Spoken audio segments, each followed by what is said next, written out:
avanzar un poco rápido, porque cierra la puerta.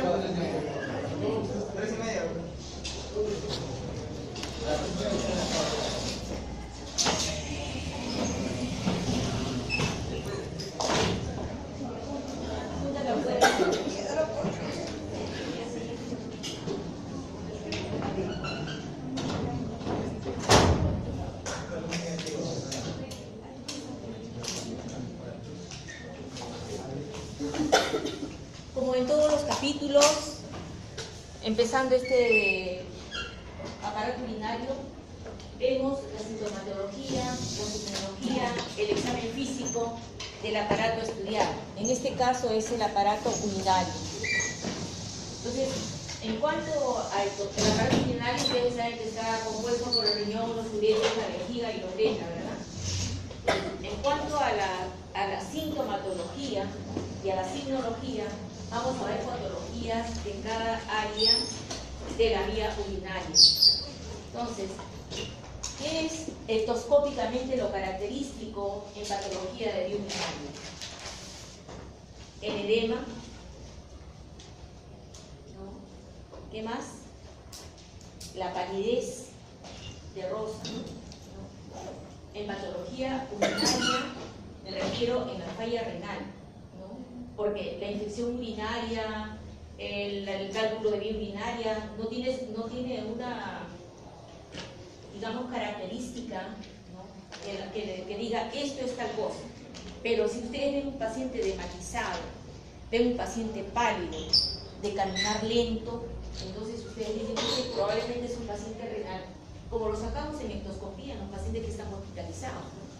Entonces el edema puede ser de muchas causas, ¿no es cierto? Dame una causa de edema.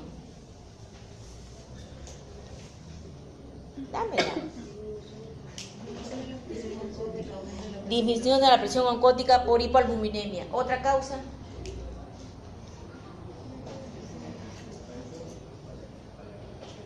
Bueno, han pasado varios capítulos. Insuficiencia cardíaca es otra causa. ¿Otra causa? Ya, esa es patología renal, ¿no es cierto? También hay edema por hipertensión portal, ¿no es cierto? También hay edema por obstrucción de una... Abre, por favor. De vaso sanguíneo, ¿no? Pero ¿qué caracteriza al edema de origen renal? Que no es un edema que revierte al cambio postural, ¿no es cierto? Ustedes ven en el edema cardíaco, el paciente se acuesta y el edema disminuye. Lo mismo que el edema en insuficiencia venosa también disminuye cuando se acuesta, pero al mantenerse de pie al otro día, nuevamente comienza a hincharse. En la patología renal el edema es constante, no reversible, echado, parado, se mantiene. Entonces, endoscópicamente, van a encontrar ustedes edema generalizado. ¿Cómo se llama el edema generalizado? Van a ver esto. Este es un niño que tiene asitis, fíjese, tiene edematizado todas las partes laxas, inclusive el abdomen, que su cavidad también está distendida. La fase sabotagada, la palidez terrosa son características endoscópicas del paciente renal. Ahora, vamos haciendo la historia, entonces de endoscopía pasamos a filiación. Hay patologías que se dan por edad en la patología urinaria. En niños se dará más frecuentemente patologías de tipo congénito, ¿no? Fimosis, hipospadia, epispadia, ¿no? Riñón en herradura, etc., ¿no? En cuanto a la edad adulta, se pueden ver más cuadros de tipo cálculo renal, vasculitis, ¿no? Nefropatía primaria, asociados a colagenopatías, ¿no? En la tercera edad sería, o en la adultez mayor, sería ya daños causados por enfermedades degenerativas asociadas a diabetes, hipertensión. Ya en la tercera edad sí habrían cuadros de neoplasia, sobre todo en varones, ¿no? ¿De qué órgano? ¿De qué órgano? En varones, próstata. Entonces, En cuanto a edad, ustedes tienen que ver qué patologías son las más frecuentes por grupo etario. Por género, también, por ejemplo, la infección urinaria es rara en hombres, ¿verdad? Porque tienen uretra larga. En cambio, la uretra de la mujer es cortita, ¿no? Y encima cuando se cae al piso pélvico, prácticamente ya no tiene ni los 3 centímetros que normalmente la distancia del exterior. Entonces, la infección urinaria en mujeres es frecuente, y más aún en diabéticas. También, ¿de dónde procede? Porque, por ejemplo, la gente que vive en zonas calurosas se deshidrata mucho. Si no toma mucha agua, pueden tener más tendencia a hacer cálculo, ¿no? La ocupación también tiene que ver, porque le demanda más gasto energético, más deshidratación, también pueden tener más un cuadro asociado a litiasis, ¿no? ¿Qué caracterizará sinológicamente y sintomatológicamente a la litiasis urinaria? Les digo para que ustedes interactúen conmigo.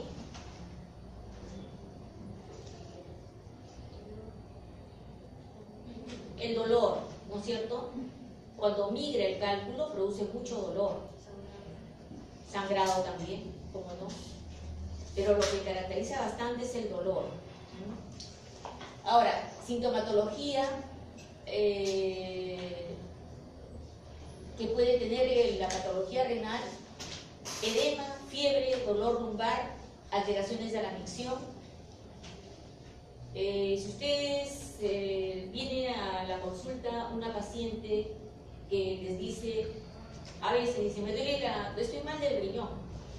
¿Y por qué piensa usted eso, señora, señor? Porque me duele acá atrás. O sea, porque le duele la parte dorsal baja, asumen que está mal de los riñones. Pero tener un dolor dorsal bajo no necesariamente indica patología renal.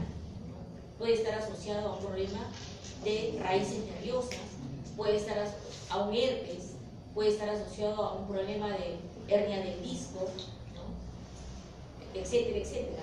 Entonces, no confundir dolor lumbar con patología renal ni asociarlo directamente, ¿no? El edema, que tiene que ver de qué naturaleza, porque el paciente viene y me dice se me ha hinchado la pierna, y ustedes tienen que ver de qué naturaleza es ese edema. Si es inflamatorio, no inflamatorio, si está asociado a problemas de presión hidrostática, presión oncótica, etc. En cuanto a la fiebre, sí tiene que ver mayormente con cuadros de tipo infecciosos, ¿no?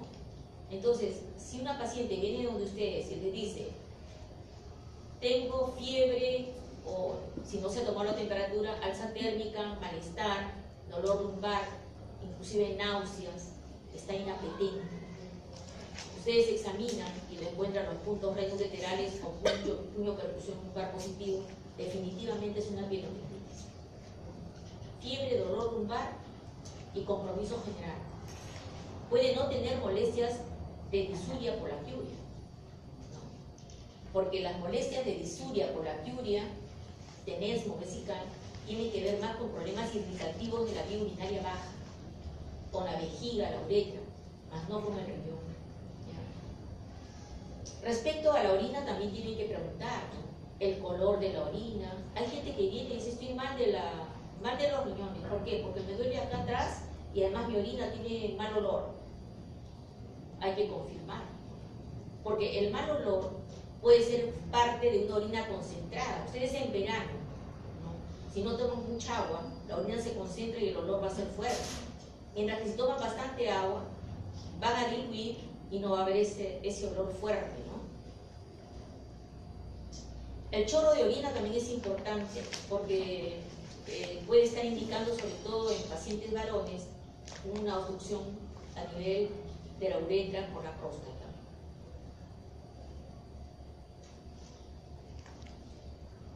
Bueno, ya les decía, acompaña la fiebre a pielonefritis, puede ser una TB. El edema se presenta en zonas laxas, en zonas de decúbito. De repente puede tener el edema acá atrás porque está echado permanentemente y no van a notar mucho el edema a nivel de miembros inferiores. Ya les dije que puede confundirse con patologías musculares, patologías de nervios intercostales. Fíjense, el dolor renal, ¿no? El riñón en sí no duele, lo que duele es la distensión de la cápsula. Entonces, cuando el riñón crece, ¿cómo se llama el crecimiento del riñón? Hidronefrosis, ¿no? Entonces, el riñón puede crecer por depósito de amiloides, puede crecer por una obstrucción, ¿no? Entonces, puede crecer por un absceso, ¿no? Entonces, al distender la cápsula, produce dolor. Pero el riñón en sí no tiene sensibilidad al dolor. El uréter sí, ¿no? El dolor ureteral es espasmódico, como toda víscera hueca, ¿no? Es un dolor que no tiene posición antálgica, entonces te duele, te retuerce y a veces tanto es el dolor que le produce hasta vómitos. El dolor vesical es un dolor suprapúbico, ¿no? Que se puede dar por un cuadro de cistitis, se puede dar por un cuadro a veces de obstrucción prostática, por distensión de la vejiga, ¿no? El dolor uretral va a ser la manifestación irritativa de la vía urinaria baja. Puede tener disuria, colaquiuria.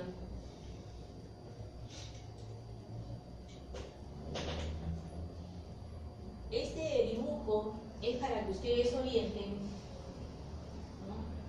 Por ejemplo, acá pudiera haber un cálculo que haga que esto crezca. Ya este crecimiento se llamará hidronefrosis.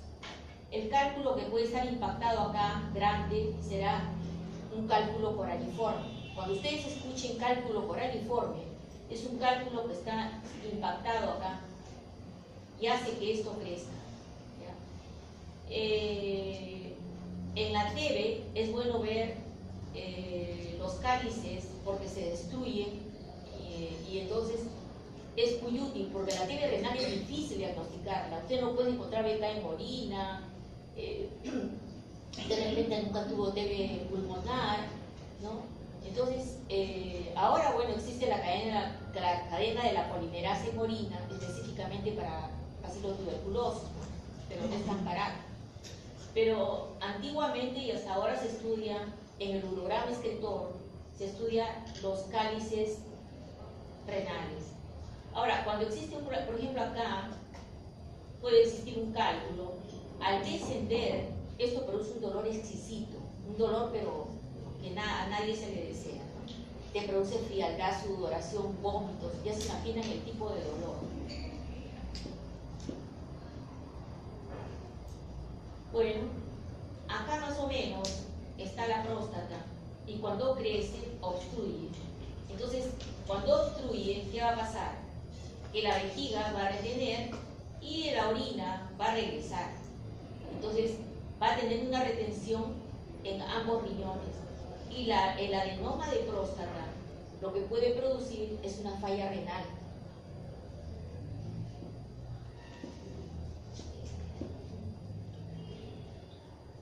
Leila, ¿no? Estaba pensando, ¿cómo se llama? Está con sueño, Leila. ¿Ya? Entonces, si yo tengo acá una obstrucción, voy a fomentar que esto crezca, que se dilaten ambos uréteres, que crezcan ambos riñones y que ambos riñones se vuelvan insuficientes, condicionando una falla renal. O sea, una falla renal también se puede dar por un adenoma de próstata. ¿Están entendiendo lo que hablo? ¿Sí? Esa alumna que está atrás.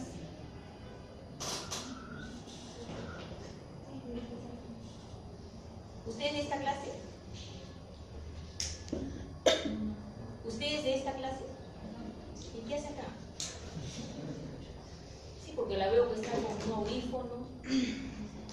No, ¿qué hace acá? Digo. ¿Se puede saber?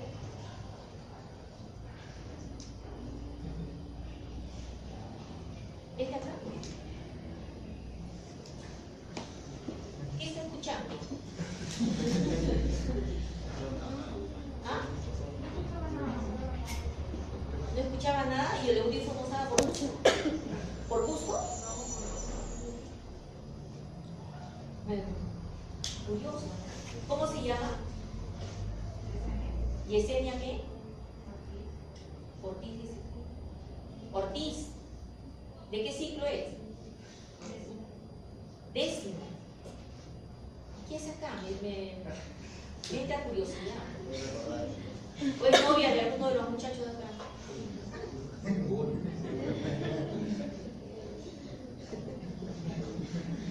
que como la veo que está con su esto, yo digo, ¿qué está haciendo?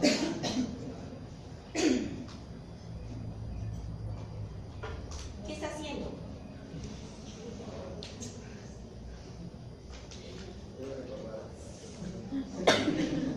¿Ah?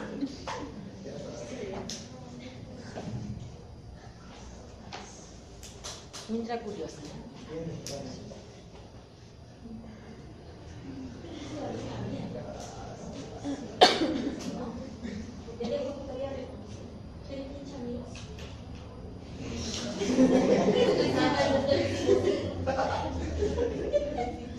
De acá cerca sí la reconozco. 10º ciclo, ¿no? Ya. Entonces, vamos a continuar. Cuando ustedes tienen molestias urinarias bajas, lo que van a tener es disuria, polaquiuria, urgencia miccional, tenesmo, vesical y dolor suprapúbico. Cuando alguien venga con disuria, polaquiuria, ustedes ubiquen, ¿esto es vejiga o es uretra en el varón? En mujeres más es vejiga, en hombres puede ser uretra o vejiga también. Generalmente por un problema prostático en el hombre y en la mujer.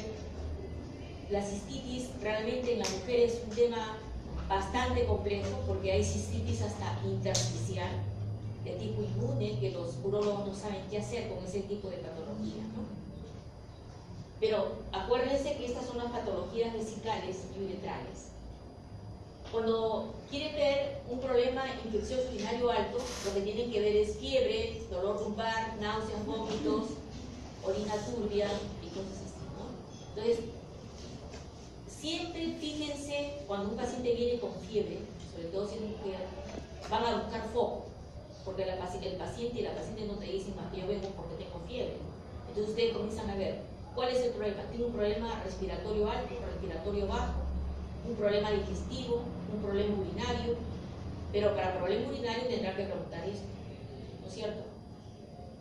Porque ustedes tienen obligatoriamente que buscar un foco cuando tu paciente viene con fiebre. Porque ¿qué le van a decir? Toma Panadol y anda, vete. Tendrán que preguntarle más o menos si esa fiebre tiene relación con una patología de qué órgano o sistema. Si no tiene relación con un órgano o sistema, porque inclusive hay que ver la piel, porque muchas veces no se han visto que hay una celulitis. Entonces, cuando no se ve un foco claro, de repente puede ser un problema viral, ¿no? Que no tiene un foco claro, pero que sí compromete todos los músculos, articulaciones y te duele hasta el pelo, ¿no? Cuando quieres ver falla renal crónica, vas a ver el paciente renal crónico, ¿qué va a tener? Va a tener urea alta, ¿no? Fósforo alto, calcio bajo, por eso hace acidosis metabólica. Y todo eso le produce debilidad, astenia, letargia, confusión, prurito, la urea, ¿no? La impotencia, todo eso tiene que ver con el trastorno metabólico, las náuseas, vómitos. Entonces, lo que caracteriza al paciente renal es la palidez terrosa, el edema generalizado, y si está en falla renal, estadio 5, el paciente lo que va a tener son vómitos, va a tener confusión, va a tener en los análisis de laboratorio, va a tener hipercalemia, hiperfosfatemia, hipocalcemia, etc., ¿no?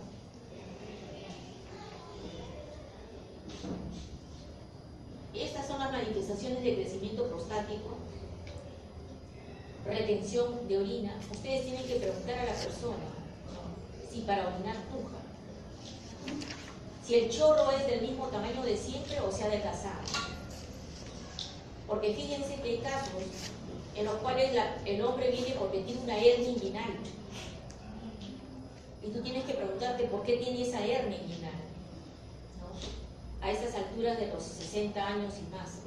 Entonces, lo primero que yo le pregunto al paciente es, ¿usted está orinando fácilmente o puja para orinar? Ah, sí, doctora, un poco me cuesta. ¿Y el chorro está adelgazado? Sí. Entonces, no vaya a ser que tanto pujar para orinar le haya producido la hernia. Entonces, tienes que manejar el contexto, porque no vaya a ser que lo mandes al cirujano, lo opere, ¿no?, y nadie pregunte sobre la causa de la hernia, ¿no?, y finalmente se opera la hernia y le vuelve a salir ya no una hernia, sino una penetración. ¿Por qué? Porque la persona va a seguir pujando. ¿Me dejo entender lo que estamos hablando? ¿Sí? ¿O les damos Coca-Cola a todos?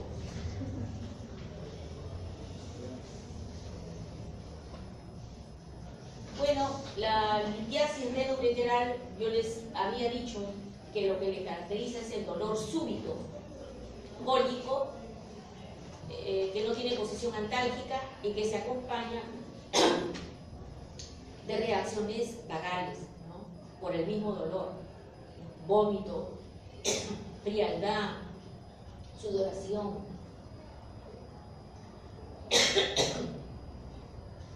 Seguimos entonces.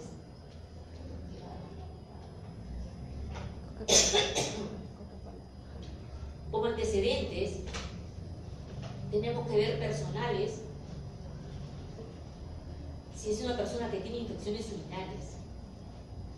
Persona que tiene infecciones urinarias a repetición, fijarse, si no, sobre todo en niños, no vaya a ser que tenga una enfermedad congénita que esté promoviendo esto.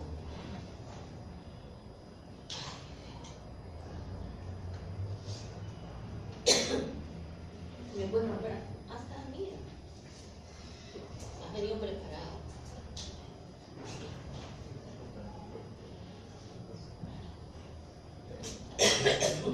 Gracias. No.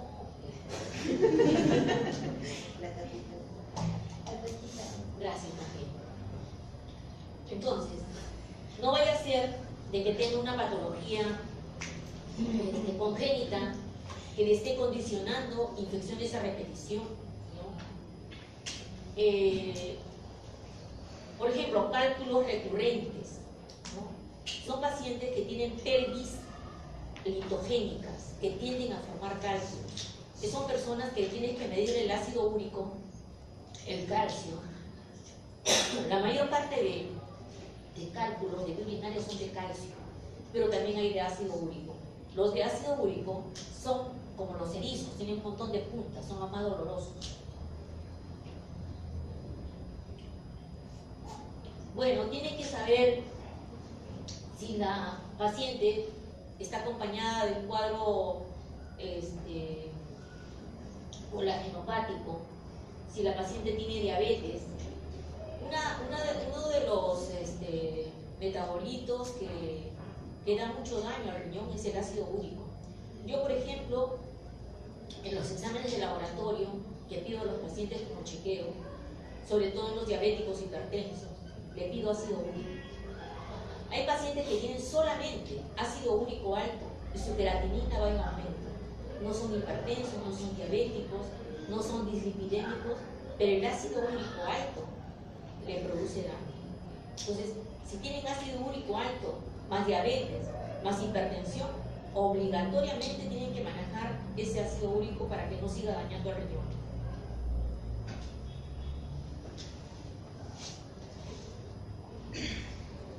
Exposición a drogas, pueden haber estado expuestos a aminoglucósidos, que son bien dañinos, a quimioterápicos.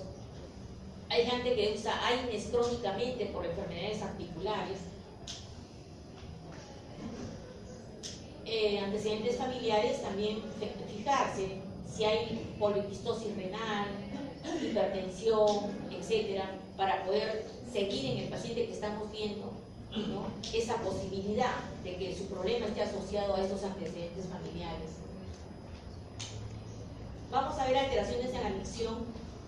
Hay que preguntarse si incontinencia de esfuerzo permanente, postmiccional o chorro en dos porciones, ¿no? Hay gente que dice, yo cuando me río, estornudo, me orino.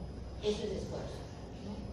Pero hay gente que la orina se puede escapar, por ejemplo, en vejigas neurogénicas. O también a veces puede haber postmiccional en pacientes que tienen el esfínter no. A veces cuando se opera la próstata se puede lesionar el esfínter y el paciente queda con incontinencia. Entonces, eso se maneja a veces con rehabilitación también, ¿no? En orina, cuando el paciente les dice que ha orinado color vino, tienen que preguntar desde cuándo, si se asocia a dolor, se asocia a baja de peso, puede tener hematuria, baja de peso, ¿no? Cierta astenia, porque la TB renal no tiene rasgos muy característicos, ese es el problema de la TB renal, ¿no? No es como que yo te digo, la TB pulmonar puede tener tos, dolor torácico, ¿no? Sudoración vespertina, a veces eso no lo tiene la TB renal, pero sí puede tener hematuria, ¿no? La triada de Colombino nos han enseñado, ¿no? Hematuria, abacteriuria, o sea, tienes hematuria, puedes tener de repente leucocitos en orina, pero sin bacterias. Tú le pides un tipo y te sale negativo. Y aciduria, ¿no? Ahora, siempre hay que ver si esta hematuria ha aparecido bruscamente o de repente ha ido instalándose poco a poco, ¿no? ¿Qué factores pueden desencadenar? Puede ser un cálculo. ¿Qué otra causa de sangrado pueden encontrar ustedes en la vía urinaria? Si alguien viene con sangrado en la vía urinaria, ¿ustedes qué pensarían?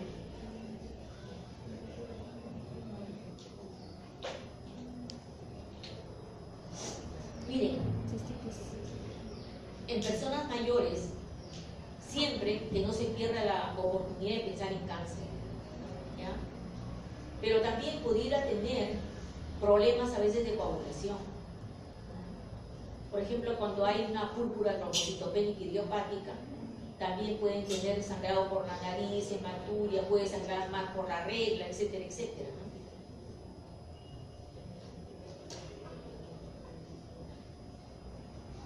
En cuanto a la exploración física, ya les había dicho la fascia renal, paciente con movimiento lento que a veces nos hace confundir con el hipotiroideo, porque el hipotiroideo también luce medio pálido, medio agotagado, ¿no? Confunde bastante con el hipotiroideo. Siempre debemos evaluar al paciente sentado para ver las fosas lumbares, si es que tienen abombamiento, ¿no? Identificar asimetrías, porque pueden haber abombamientos a veces por abscesos, ¿no? La TB, por ejemplo, de absceso pararrenal o perirenal, y puede abombar eso. El paciente se pone en decúbito dorsal, esta es la figura, la maniobra de Guyon, ¿no? Siempre la mano izquierda abajo que empuja la pared posterior hacia la anterior, la pared posterior hacia la pared anterior, y uno con la mano derecha trata de palpar. Ahora, el riñón, para que se palpe, tiene que estar crecido. Normalmente no se palpa, ¿no? Pero hay riñones que son grandes. ¿Cómo se llaman los riñones grandes? Hidronefrótico, ¿no? Puede tener abscesos o qué sé yo, entonces puede estar crecido y uno tiene la oportunidad de palpar el riñón. El pegoteo, donde ustedes ponen su mano adelante y con la mano que está detrás de la espalda del paciente, de la región lumbar, hacen esto. Y entonces van ustedes a sentir cómo el riñón toca su mano derecha. Bueno, los puntos renal-laterales, el superior, ¿no? Tiene que ver con la región de la zona del ombligo, con el borde interno del recto anterior, Las crestas ilíacas con 2 centímetros también a 2 centímetros del ombligo van a encontrar el reno ureteral medio, y el reno ureteral inferior tiene que ser por tacto rectal o vaginal. Bueno, esto es en letras lo que estaba en figura, ¿no? Y es acá, como les digo, que se tiene que palpar así y así por tacto rectal o vaginal en el caso de las mujeres, ¿no? El punto reno ureteral medio tiene que ver con la desembocadura del urétero en la vejiga, ¿no? También puede doler en casos en que el cálculo esté desembocando en la vejiga. Hay casos en que el cálculo es grande y se pone en la vejiga, tapando la vía urinaria. Entonces, a veces esa pregunta hace tal vez el doctor Medina. Creo que él hace hidropatía obstructiva, ¿no? Entonces, cuando hay cálculos acá, a veces el paciente puede hacer un stop en su orina. En la parte posterior, el punto costo vertebral, ¿no? La relación a las apófisis transversas, del costo muscular en relación al músculo, ¿cómo se llama el músculo de acá? Acá está. Músculo espinal.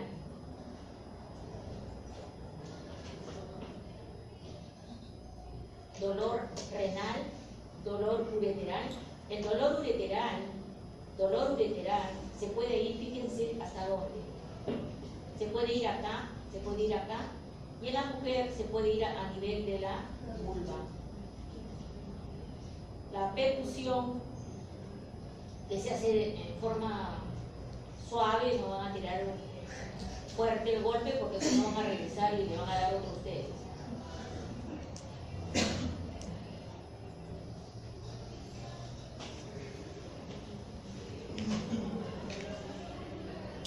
La ocultación es otro examen que se hace al paciente de cúbito lateral y flexionado los miembros inferiores para que no haya tracción en la región anterior, y ponen el estetoscopio porque puede ocultarse estenosis de la arteria renal.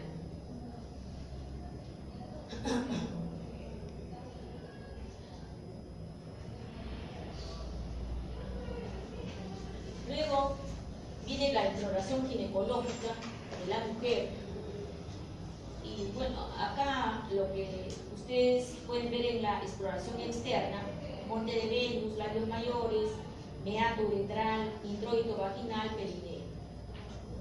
En la parte interna, vagina, cervix y todo lo que ven acá.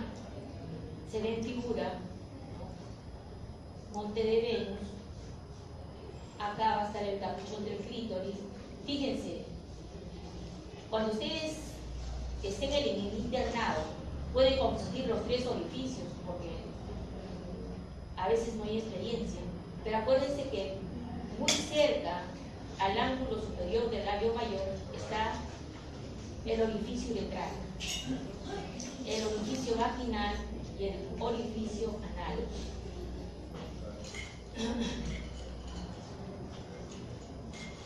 Esta es la posición que se evalúa ginecológica o de ginecología.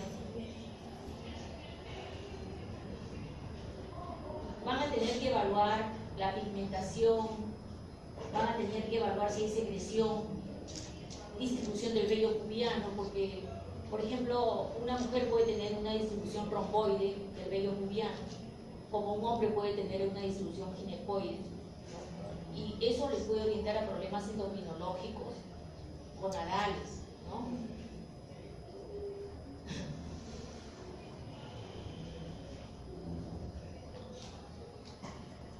Ustedes no van a ser ginecólogos, o tal vez lo vayan a hacer, pero ya lo estudiarán a más detalle después.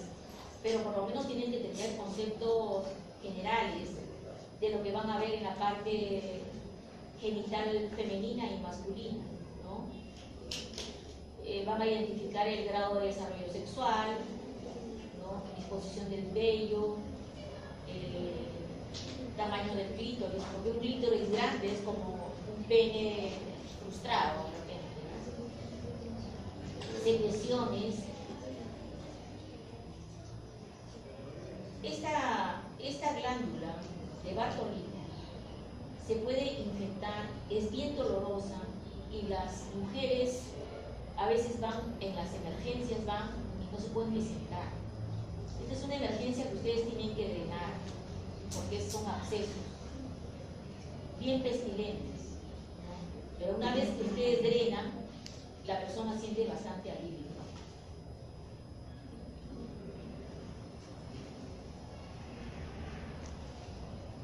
Acá está examinando la glándula de Bartolini, que se puede palpar entre el pulgar y el índice. También se examina la musculatura vaginal.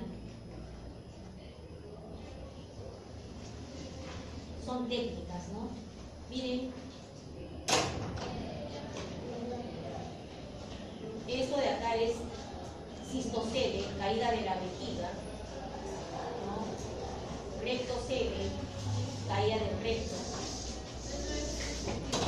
El examen con espéculo vaginal va a medir la longitud de la vagina, la elasticidad, ¿no? Cómo deben insertar el espéculo. Tienen que bajar el piso y luego ladear un poco el espéculo y tratar de ingresarlo. Una vez que logran ingresar en el orificio vaginal, ya es más fácil. Acá hay como un torniquito que fija el espéculo. Este es el tacto vaginal que sirve para ver, por ejemplo, el cuello del útero, ¿no? Sirve para ver los fondos de saco. También se puede hacer un examen recto vaginal, ¿no? En el caso de que la mujer sea virgen, no se puede hacer un examen vaginal, se puede hacer un examen recto vaginal. Esta es una palpación bimanual, fíjense, una mano arriba y la otra adentro, ¿no? Para tratar de ver si el útero es anteflexo o retroflexo, si está crecido. Este es un útero anteflexo, ¿no? El cuello está cerrado. Acá atrás se ve el sigmoides. Este es un retroflexo, fíjense, un útero retroflexo. Bueno, y tienen que escribir todo lo que han visto, han palpado, la posición, consistencia, movilidad del útero. Eso lo hace el ginecólogo, ¿no? Sino que a nosotros en el sílabus nos dicen que enseñemos la parte urogenital, ¿no? Entonces, a grosso modo, estamos viendo qué es lo que deberíamos ver si es que la paciente se queja, por ejemplo, que tiene dolor a nivel vulvar, pudiera tener un problema de la glándula de Bartolini, pudiera tener secreción, habría que ver si la secreción es como leche cortada, probablemente sean hongos. Si la secreción es media amarillenta, puede ser de repente tricomonas, no sé. Ahora veo muy poco que se manda a estudiar la secreción vaginal, porque de frente le dan productos, óvulos o cremas que tienen la composición para atacar tanto tricomonas, hongos y bacterias, ¿no? Que le llaman polivalentes. Bueno, y pasamos al lado masculino, donde vamos a tener que ver el testículo, el epidídimo, la próstata. Podemos ver lesiones de piel, por ejemplo, acá vamos a ver verrugas, ¿no? Acá, miren, estas son verruguitas, acá son como vesículas, que es el herpes genital, el chancro sifilítico, un carcinoma de pene, que no dejan de ser raros. El carcinoma de pene y el carcinoma de testículo no es raro. El prepucio es la tela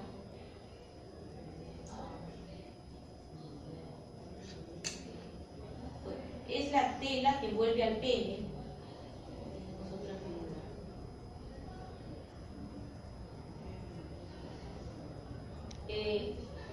La tela que envuelve, inclusive puede tapar la cabeza, que se llama glande. También es así que en algunos los pueden encapuchar, ¿no? Y es lo que le llaman fimosis, ¿no? Entonces el urólogo lo que tiene que hacer es cortar el prepucio para dejar en libertad el glande, ¿no? Y además esto es bueno porque el esmegma que está en el surco balano prepucial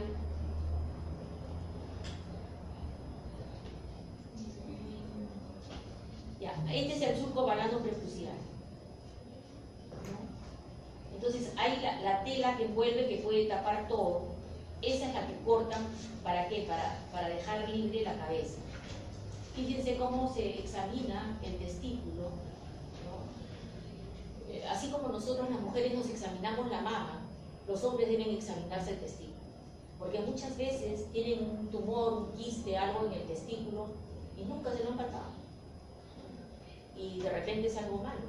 Entonces siempre tienen que examinarse. Fíjense el epidídimo, ¿no? Que está por encima del testículo. Este epidídimo a veces se fibrosa, se forma como un rosario así, ¿no? Y generalmente es asiento de tuberculosis. O sea, hay epididimitis tuberculosis.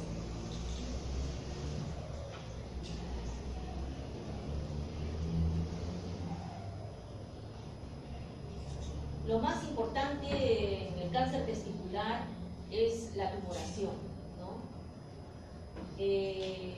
O sea, el testículo puede ser agrandado, ¿no? O tener algún tipo de tumoración.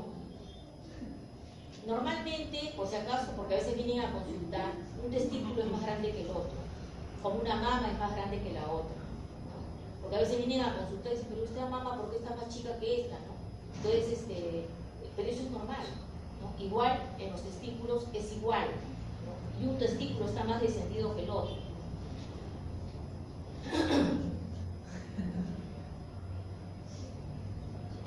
Miren, algunos tumores pueden causar dolor, pero mayormente no se siente dolor, por si acaso.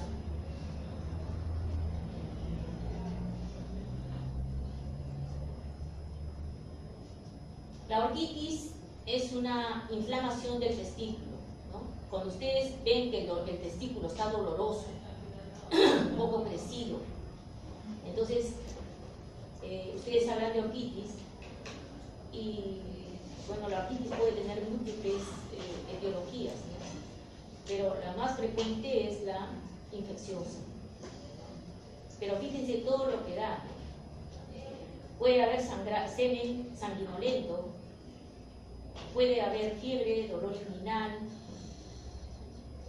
dolor al orinar, se irradia el dolor por toda esa zona, pero grave las manifestaciones que da una orquitis.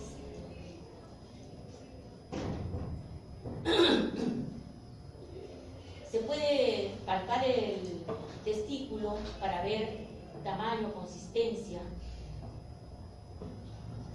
palpar si hay nódulos, son dolorosos, no dolorosos.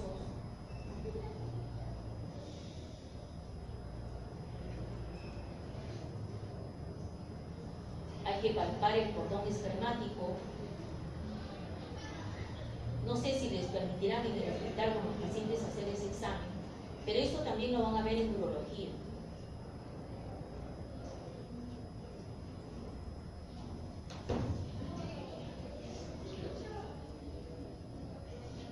Epidídimo, este es como un quiste, espermatocele.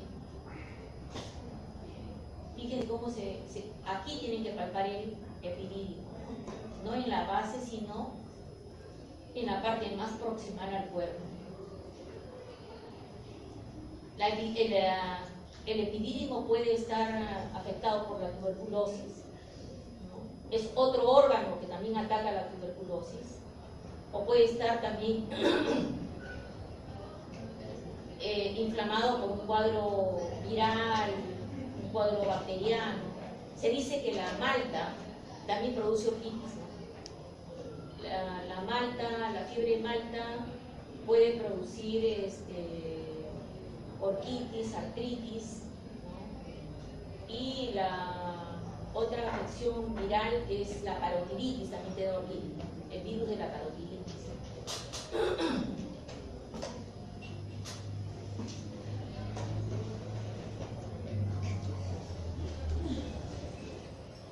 La técnica de Chebasú, que es la palpación del epidídimo, fijando el testículo con la mano izquierda, fijan el testículo con la mano izquierda, la tiran hacia abajo y con la mano derecha comienzan a palpar la parte superior donde está el epidídimo.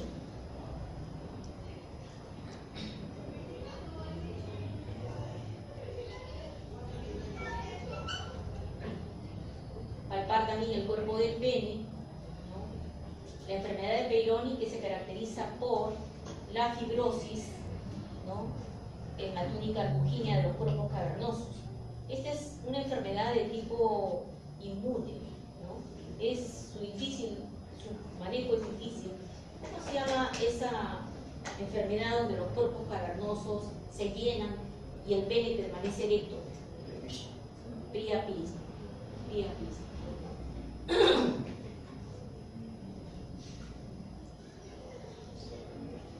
Esta es la técnica para palpar la uretra esponjosa. Hay que levantar el pene hacia la pared abdominal. La porción esponjosa de la uretra se palpa presionando contra la vejiga, o sea, la región pubiana. El hidrocele es la presencia de líquido, ¿no? Presencia de líquido en la lámina visceral, envoltura testicular y el escroto. Entonces, a veces uno ve que hay una masa en el escroto, lo ve crecido, y uno dice, ¿qué es esto? ¿Será agua o será tumor? Entonces, para diferenciar, ponen ustedes una linterna. Si la luz pasa, se supone que es agua. Si la luz no pasa, se supone que es más un tumor.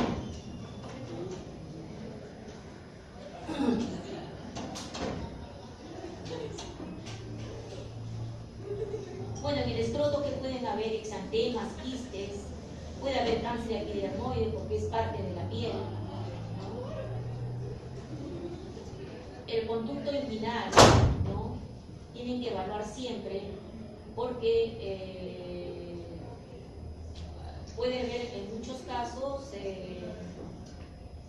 estar esbozándose una hernia en el caso de que haya pujos, ¿no? Y por otro lado, cuando son niños, a veces no ha bajado el testículo. ¿Cómo se llama eso? Cryptorchia. Entonces, si ustedes van a ser neonatólogos, lo primero que tienen que fijarse es eso, porque el testículo no va a ser funcional dentro del abdomen por la temperatura. Entonces tienen que ver la forma, me parece que esperan 2 años, algo así.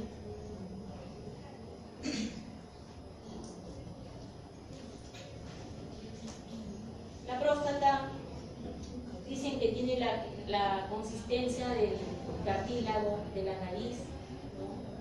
El paciente, cuando ustedes lo examinan, lo pueden examinar. La forma más fácil de examinar a un paciente prostático es que el paciente se ponga así.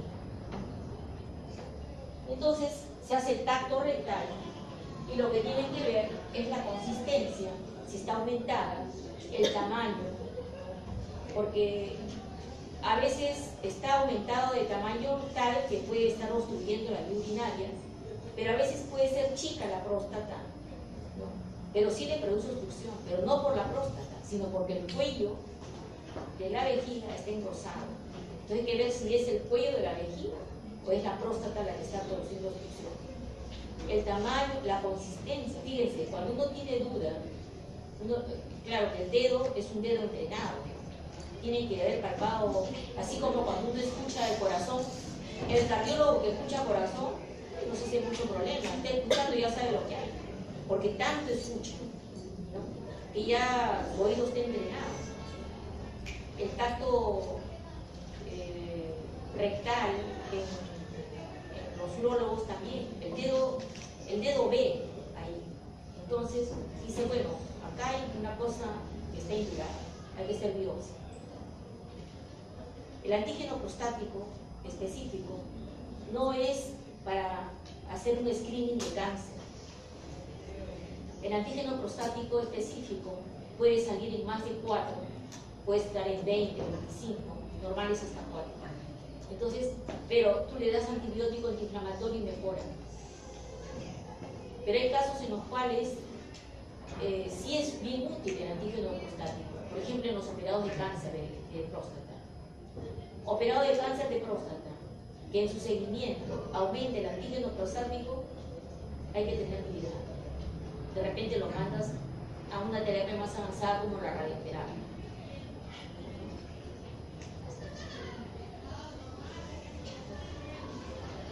No sé si tienen alguna pregunta que hacer, pero me parece que les he dado lo más importante, lo más necesario, como para que tengan una idea de lo que tienen que ustedes evaluar en la parte de vía urinaria, ¿ya? En la parte de vía urinaria.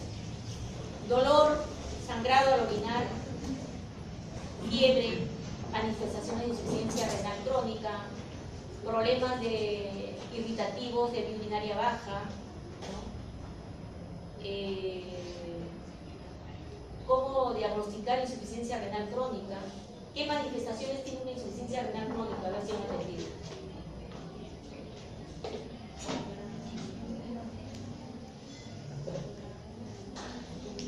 No me digan que hablan por gusto.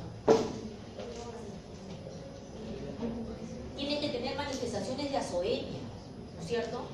Puede tener náuseas, letargia, vómitos, ¿no? Prurito por la uremia.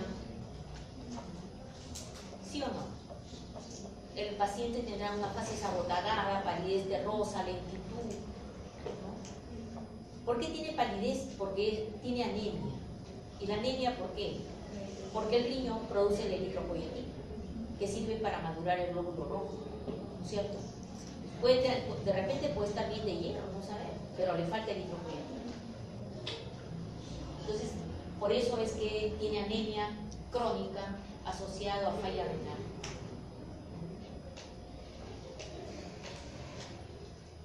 No sé, los veo no motivados, han salido mal.